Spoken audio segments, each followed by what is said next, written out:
Croeso I Sgwrs Cyfeillion y Glynn Vivian, Medi 24. Welcome to the Friends of the Glynn Vivian Talk, September 2024. This evening we have Shelly Goldsmith, who is an award-winning artist and has exhibited at major galleries and museums in the UK and internationally. Heno mae Shelly Goldsmith sy'n artist wedi ennill gwobrau ac wedi arddangos mewn prif orielau ac amgueddfeydd ym Mhrydain ac yn rhyngwladol. Mae Goldsmith yn gweithio mewn ystod o arferion textiliau ac ymchwilio i bŵer brethyn fel tirwedd gyfoethog ar gyfer mynegiant, lle i archwilio a chyfleu syniadau ac i ddatblygu naratifau. Goldsmith works across a range of textile practices to investigate the power of cloth as a rich landscape for expression, a place to explore and communicate ideas and to unfold narratives. Gan gymryd agwedd personol, mae textiliau yn dod yn dystion ac yn atgofion, tra hefyd yn cynnig cyfleoedd ar gyfer mewn syllu a dysgu. Taking a personal approach, textiles become witness and memoranda, whilst also offering opportunities for introspection and learning. Goldsmith is Emerita Reader in Textiles at the University of the Creative Arts. Mae Goldsmith yn ddarllenydd emerita mewn textiliau University of the Creative Arts. Croeso, welcome. We look forward to this talk this evening. These three bodies of work that I'm going to show you this evening are sort of quite big bodies of work where I've really grappled with ideas and things often stay with me for a really long time. So a body of work might take 2 years, maybe even 3 years to complete. There's sort of a lot of curiosity around learning about myself. All my work is really introspective, so it's about really just being human, and so hopefully it is pertinent to everybody on the planet, but it always starts with sort of an understanding of my own interests. So I'm going to start with Woods Blouse Trilogy and talk a little bit about this body of work. So I used to teach at Winchester School of Art quite a few years ago now, and I took a group of students to Poland to see the Triennale, Textile Triennale there. It was a great trip, and I was really taken with the town Łódź. And on my return, I saw this photograph in a Sunday supplement, and it was an article on the Jewish photographer Henrik Ross. So he, at the end of World War II, lived in the ghetto in Łódź, and he had a job as a photographer for the Department of Statistics. But he spent a lot of his time photographing daily events, just the general day-to-day life of the people who lived around him. I set about to make a body of work to investigate the journey that he took. He had become quite scared about being found out about the illicit photographs and not being really following the remit that he'd been given, and he buried some of his photographs in the transparencies in the ground. On the liberation of Łódź by the Red Army, he then went back and he unearthed and he dug up these photographs, and they are now in a collection at the Museum of Canada, Argo, Art Gallery of Ontario. And I wrote to them because I was so incredibly taken with this one particular photograph, and I've had it ripped out the Sunday supplement up on my studio wall, and I sort of got to know the faces of the people in this photograph, and they allowed me to work with it, to bury it in 3 blouses and then to unearth those images.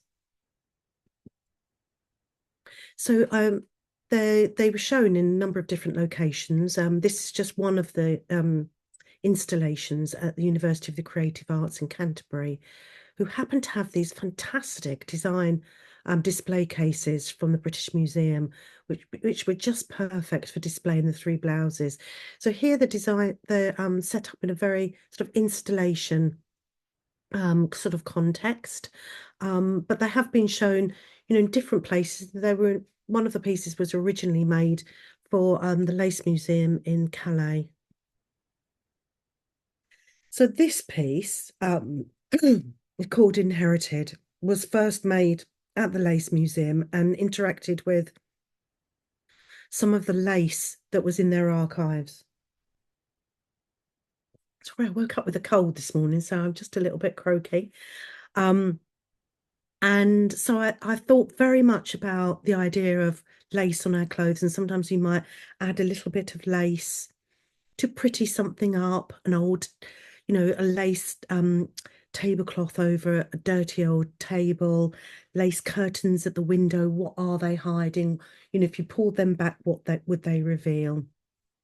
And so I used this piece of lace as a sort of a large shawl-like collar to hide some of the matter that may have been left behind on the clothes that we wear. So a lot of this work for me is about using clothes as a metaphor for inherited memory, and how in my household we pass around the clothes that we wear. Sometimes I wear my mum's clothes, my daughter wears my clothes, it gets passed to my sister, it gets passed back again, and all of our DNA and our sort of experience is sort of being passed around. And so I'm sort of using the blouse to think about those ideas. I was very taken by the glasses in this photograph. This is the photograph printed on cloth and then embroidered, sort of highlighting this sort of joyous moment where everyone is raising the glass, but us in the 21st century with hindsight knows exactly what would have happened to those people. And part of the work is sort of the plight of those people, really, and where are they now, and did they survive? And what happened to their genetics, and how have they been passed down, and where in the world do their genes now exist? And so the piece hides the photograph and those individuals behind this piece of lace.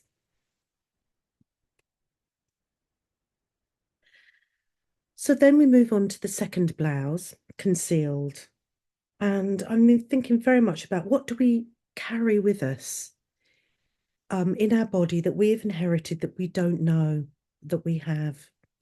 There's a lot of research about epigenetics and how trauma from past generations gets passed down through to our children in a way that's really hard to sort of describe or even put your finger on. And it's not like a memory that you can remember, but it is a memory in your genes that makes you respond or act in a particular way. And so I worked with this very generic blouse form and this just a very normal, like little cluster of petals, flower motif. And here I've used digital dye sublimation and digital embroidery to put the imprint of these children sort of staring out through the petals. But you can only see it from one direction. So as you walk round the blouse, and that's why also it has a series of it has a series of magnifying glasses as a clue. As you walk round the blouse, the girls' faces come in and out of focus. And so you could actually wear this blouse for the whole of your life and never really understand what you're carrying around with you. And so for me, this very much is about, hiding and revealing some of that latent matter that, like, if you've not got the right spectacles on or you're not looking the right way, there's all this stuff in the world that is there that we just can't see. And I think it sort of very much sort of refers to the work that a whole host of people now, scientists are starting to understand about, what we inherit from our parents that we have no idea about. And if you're if you're not in touch with your parents or you're adopted, that, there are all of these strands of DNA that are really, really strong and have this unique sort of contribution to your character. So this is the third blouse, which is called Unpicked. And this blouse is set up in the installation like in the context of a conservation laboratory, where someone is unpicking all of the seams and the darts, and hidden in those spaces again are the photographs of the children.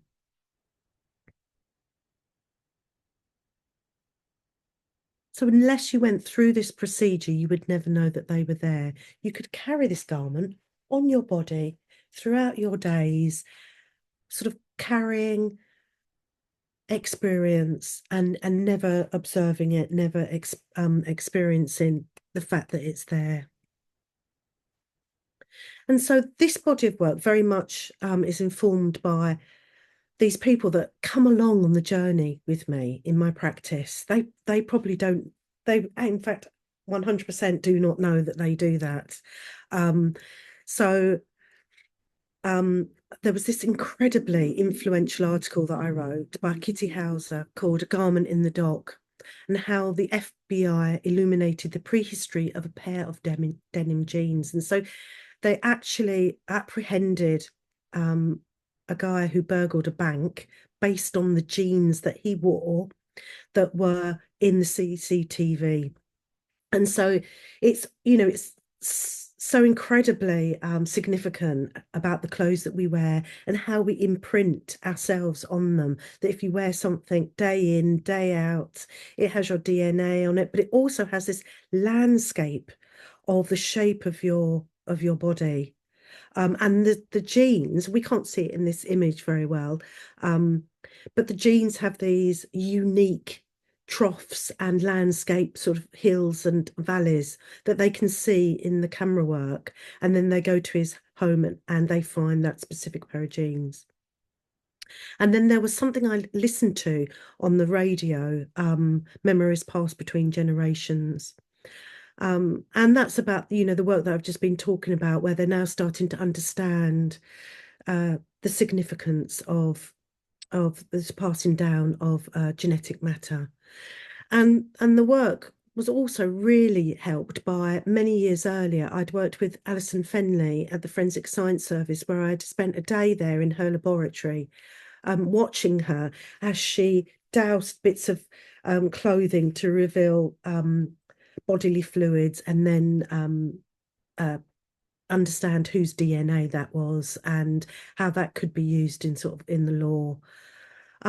So I've used dye sublimation techniques, which is I'll just go back and show you. So all of the imagery is created by using digital and photographic dye sublimation, which is a technique that is often used in the fashion industry to print really cheap fashion fabrics for anything from Primark up, really. And because I spent some time working in the School of Fashion at the University of the Creative Arts, I started to learn this technique, and it's been absolutely fundamental to sort of the development of my practice. So now I'm going to go on and talk about locus of the dress. So this is another body of work, and you'll see how I'm sort of really fascinated with really similar ideas, but they come out in very different, they manifest themselves in very different ways. But it's always, under the umbrella of working with textiles. It's just something, a curiosity I have, and a feel for the techniques and the processes that I can work very fluently with. So I got to know this theory, locus of control, that Julian Rotter, a clinical psychologist, had pioneered in the 1950s. I'm just getting my clock up, sorry.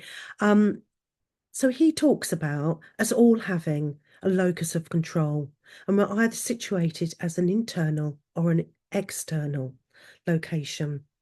So someone with an internal locus of control feels that their life is out of control, that things are happening to them. And someone who's got an external, oh, sorry, I'm saying it the wrong way around. Internal locus of control is someone who takes control of their life and has some autonomy around things sort of in their daily life, the things that they can predict, and they feel like they generally can take control and influence the outcomes, where someone who has got an external feels that things are beyond their control. They believe that luck, fate, and other people determine their outcomes. Well, I suspect you're thinking, as I did when I learnt this, I know people who are at the extremes of those poles, and I think that all of us have been in both of those places at some point, and you can move across the sort of the those two different poles, and nobody lives right at the extreme of them, but we're all really aiming to be someone who has an internal locus of control. And so this whole body of work for me sort of was instigated about learning about this and finding it incredibly fascinating. And then also meeting Dr. Herminia Hernay Sanders, who was a clinical psychologist who agreed to work with me to sort of be a consultant. And then because I'm really interested in the sort of psychology of clothing, I used the landscape of the clothes we wear, specifically a dress, to explore this idea. So the inside and the outside to refer to the internal and the external of this theory. And so I took I took pieces of garments, reclaimed garments, and I just literally looked at the outside of them and the inside, and I observed what's going on there.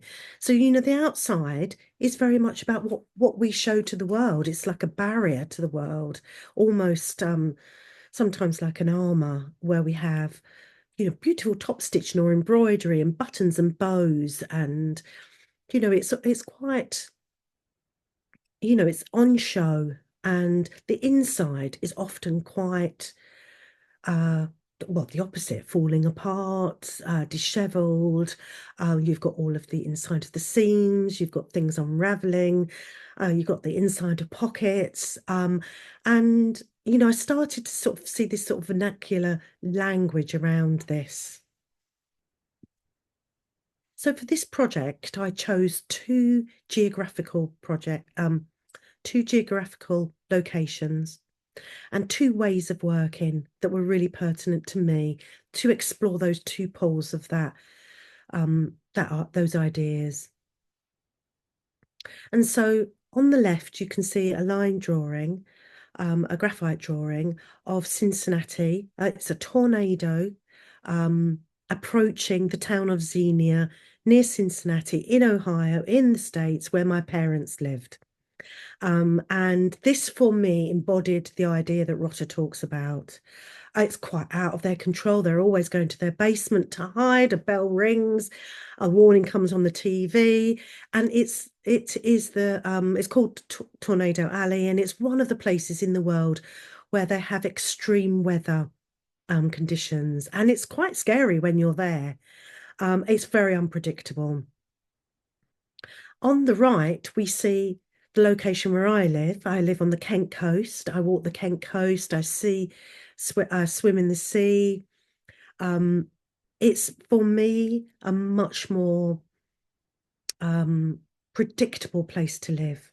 If I want to, I can get an app on my phone and it will tell me when the tides are coming in, when they're coming out, when I can swim, and you know, and there are all the negative ions for well-being that is, you know, really well known about the sea air.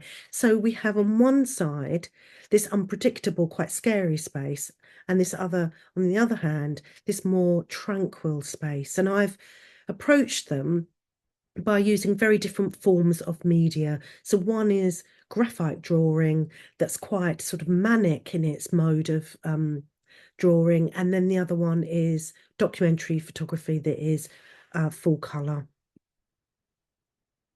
So just to tell you a couple of things about the tornadoes in Cincinnati, there was this amazing series of tornadoes that hit the area in 1974 called the super outbreak, where it had the most tornadoes over one weekend that had ever been recorded, and it had 107 over 170 tornadoes over one weekend. And at one point, there were 10 tornadoes on the ground at the same place in Xenia.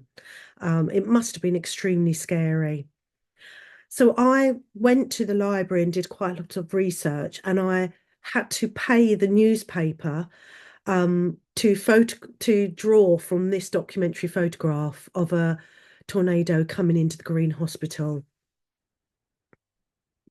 And I repeatedly drew it over and over again in a way that the tornadoes just come every year, over and over again. And this piece uses digitally woven name tapes, like the name tapes that you put on your children's clothes when you send them off to school for the first time. I've certainly hand stitched those in, and then latterly hand stitching them into my mother's clothes when she went into a home. So I think it says an awful lot about your identity, these tags. And I worked with the company that weaves them, not Caches, that's the really famous one, but Woven Labels UK, and they wove up on these name tapes the transcript of the radio broadcast on the day of the super outbreak in 1974, where it's telling you that the tornadoes are coming, go to your basement, stay safe. If you're outdoors, find a ditch and lay in it. It's extremely scary listening, and it really makes the hairs on your arms stand up. It's really scary stuff. And I think that for me, this is called Ball and Collar. It's a little bit like, your identity and dragging that story around with you, this sort of story of your life. And so this is a way of working that I've really adopted in my practice, where I use these digitally woven name tapes, but they've been very, very kind for me in that they weave up the narrative. And I drew this photograph got drawn and drawn again on many, many different fragments on the outside of garments that I reclaimed from secondhand shops in Cincinnati. And here's me sewing this circle skirt onto a backing frame in my studio. And so this process uses dye sublimation, where I've scanned the drawing and I've printed it onto the garment, and then I've hand drawn over the top using many sort of layers of graphite pencil. And on some of the pieces, the graphite falls off the pieces. It's so heavily laden with the sort of the experience of the tornado and the heaviness of the matter in the drawing, that the graphite just falls onto the floor. And so you can see that this is just popping up on lots of children's clothes, and generally I have stuck to female clothes because it's very much my own story. So it felt very wrong. I tried to put it onto male clothing, but it just felt very, very sort of wrong, really. So lots of clothes that are reclaimed, that have been pre-worn, that then have this experience put upon them.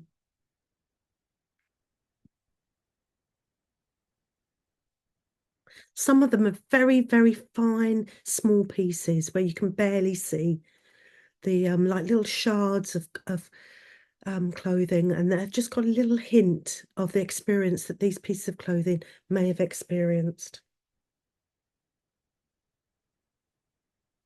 And most of the work is installation work, like I showed at the beginning. So it gets pinned to the wall in the gallery. But I have made a number of pieces that are photographic pieces that are shown or sold as limited edition prints. So this is an actual blouse that's unpicked, and then the drawing is applied to it. But all of the lucky charms and the inherited sort of goodwill pieces of jewellery are applied as a digital collage. So Rotter says that people who are sort of who live in this context are looking for, who've got an external locus of control, are looking for extra help. They're looking for lucky charms to help them along their way. Inherited jewelry, and that they have superstitious or religious inclinations, things they need, things to help them along their journey of life. So the other location is all about the sea around Margate and Ramsgate, where I live, and very much interested in these beautiful sea pools that collect the seawater when the tide has gone out.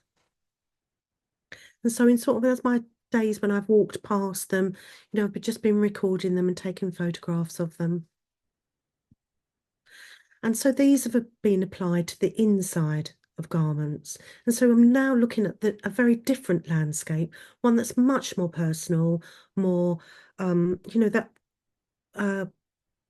intimate, really. So something that sits right next to your skin every day, and wonder about the things that rub off onto that surface.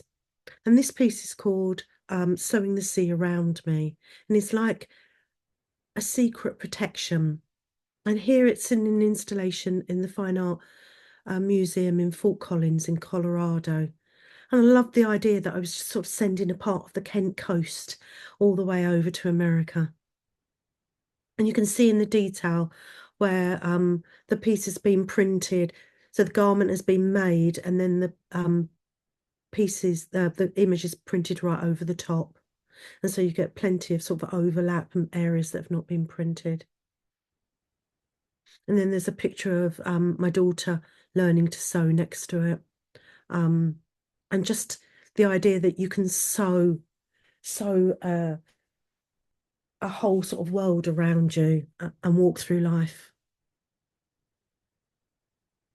So there's a whole series of the inside of garments, looking at the landscape of that with these images.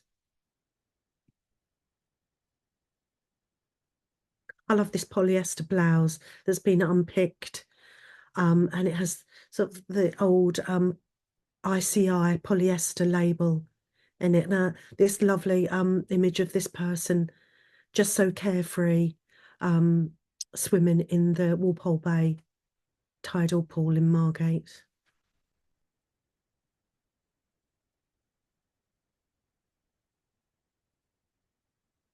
And the idea of this sort of solo swimmer very much fits into what Rotter talks about for this locus, and how you're taking control, you're brave, you're courageous, you're taking responsibility, you have self-mastery. If you'd like to take a test, if you want to take a screenshot of this slide, you can actually go online and find out where does your locus of control exist on Rotter's scale between internal and external. It's actually fascinating. And it sort of helps you also understand the people around you and where their external locus exists as well. So I think that we have a little bit of time left. So I'm going to carry on and just talk a little bit about the last phase of locus of control and then my new body of work.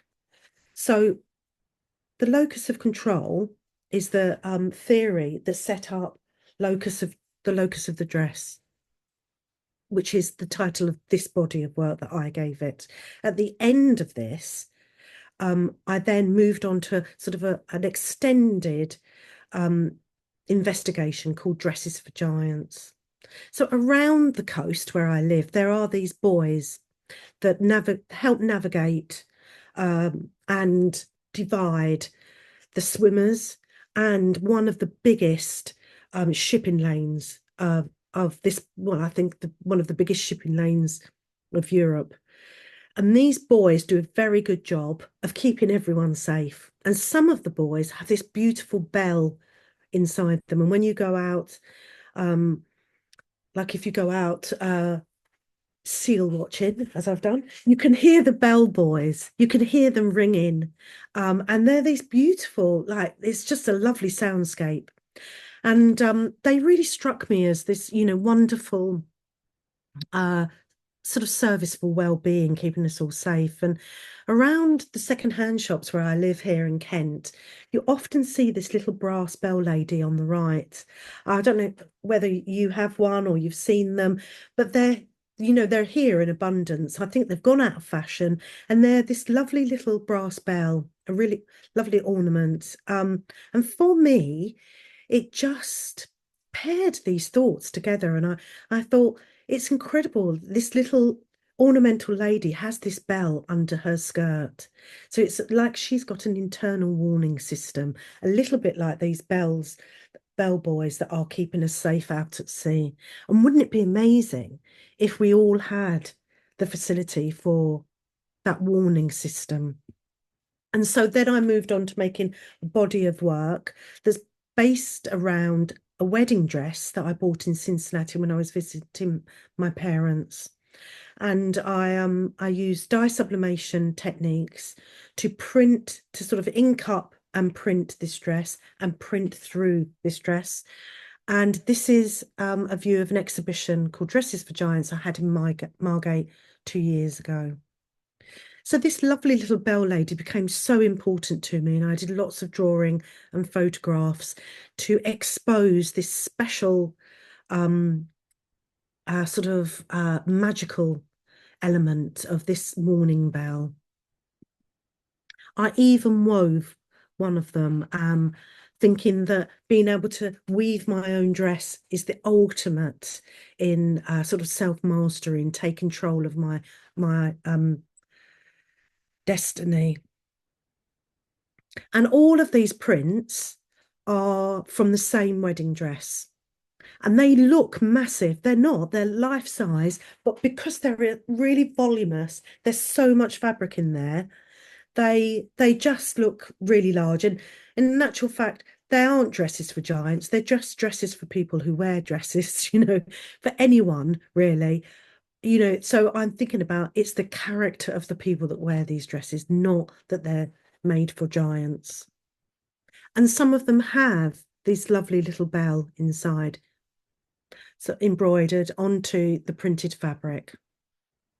And it's an analog technique where you just pass dye through the dress to create the image on the backing cloth, but it almost looks like it's photographic.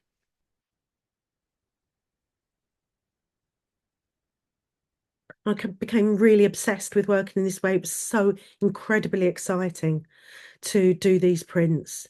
And so I used a roller print at the University of the Creative Arts where I was working, and every lunchtime I'd go in and do some printing.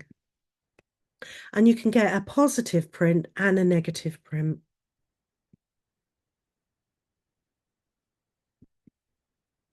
It's just some shots of the exhibition.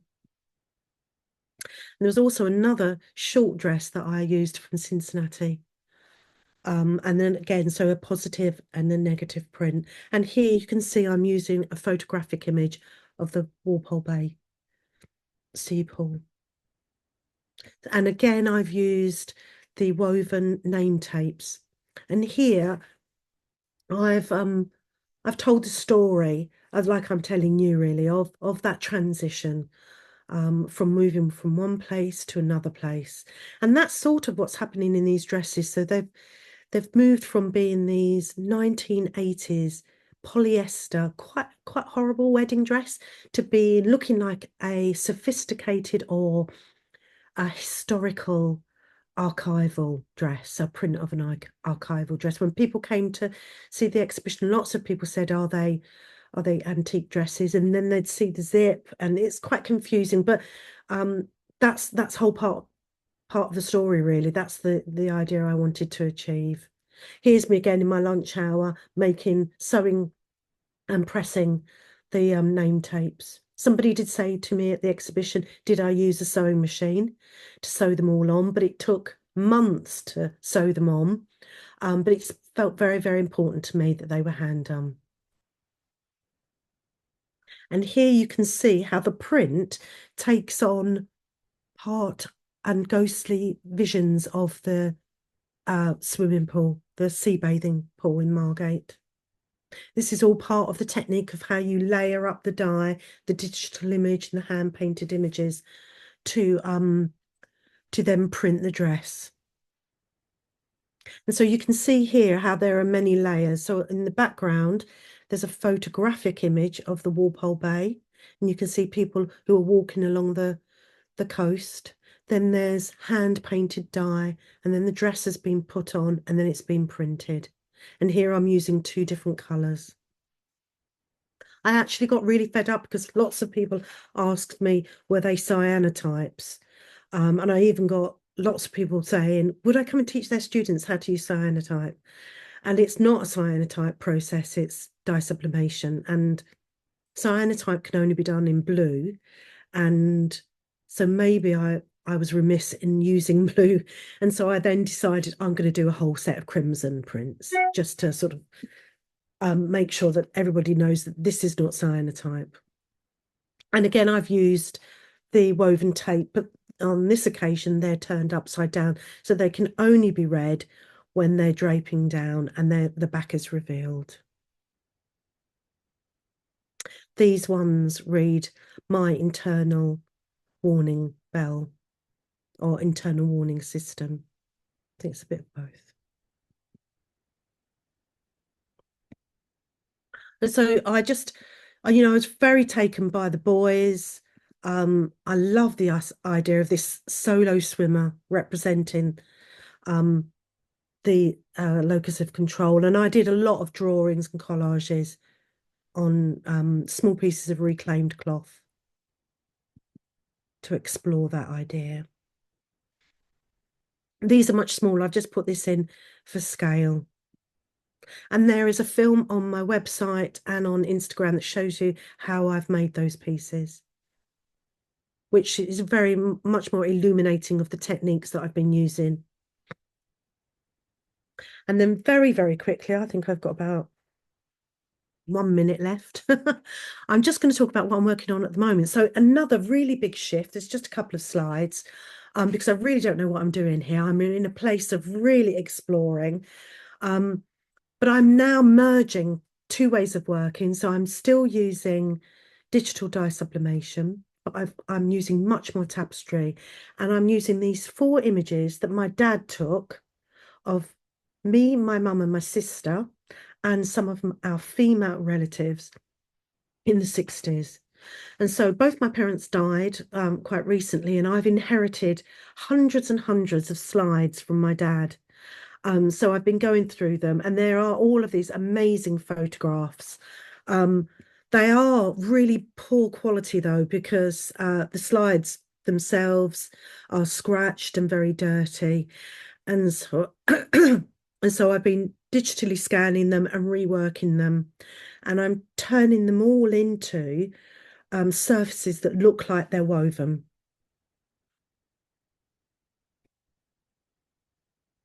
And they're huge. So they came to me in the format of a tiny little slide, like 2.5 centimeters square, and they're being produced, printed at these sort of monumental sizes, almost like, traditional tapestry sizes.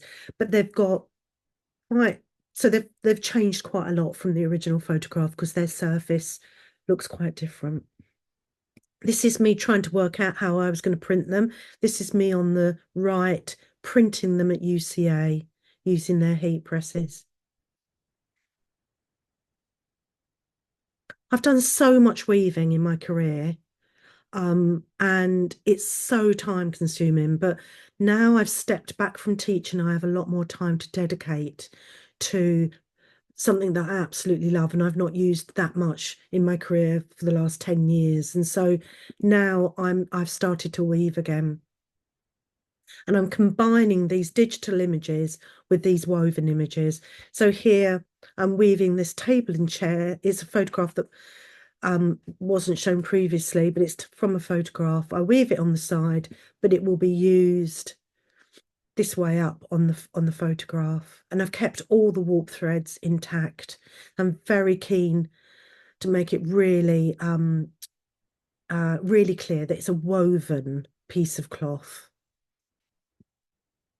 And these are just some of the ideas that are sort of coming next, really, with some of this next work that will be shown. There's 2 exhibitions for 2025.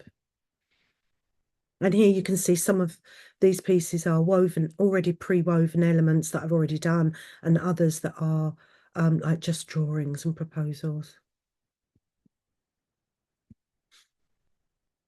Oops, sorry. This one has lots and lots of tiny little matches up against those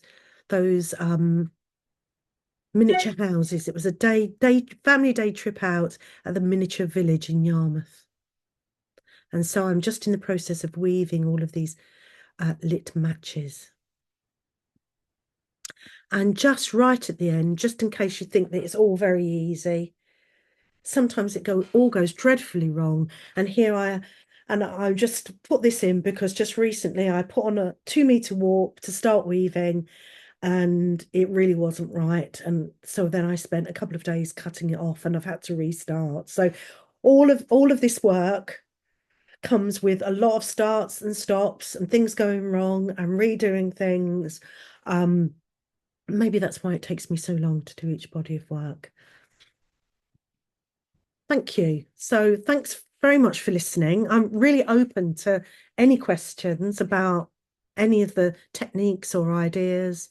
And please do follow me on Instagram, where there's quite a lot of films which shows how I work, which sort of hopefully will fill in some of the gaps from the talk this evening. Wow, great. Thanks very much for a very interesting talk. Diolch yn fawr iawn am sgwrs hynod o ddiddorol. Ac os hoffech ymuno â'r ffrindiau, please ewch i'n wefan. If you'd like to join the friends, please visit our website.